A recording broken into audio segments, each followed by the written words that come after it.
Hello, now we shall be talking about constitutions. Now, constitutions is defined as a set or a body of rules and regulations, laws and principles by which a government, an individual, or an organization operates.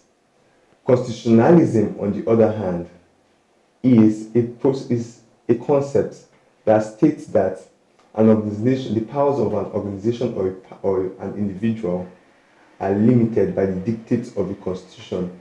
It is not constitution itself, it's just what limits the powers of an individual or a government in a country. Let's move on to sources of constitution. We have historical documents, that old documents that form constitution of the state.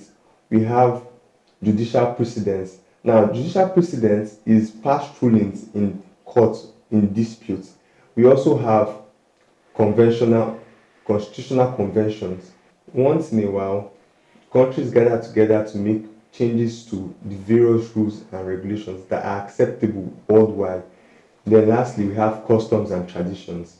Now, before constitutions are majorly made from customs and traditions of the old people, of their old descendants, of their old ancestors. So those rules that their ancestors made, they formulate it into new constitutions. In our next video, we shall be talking about functions and features of constitutions.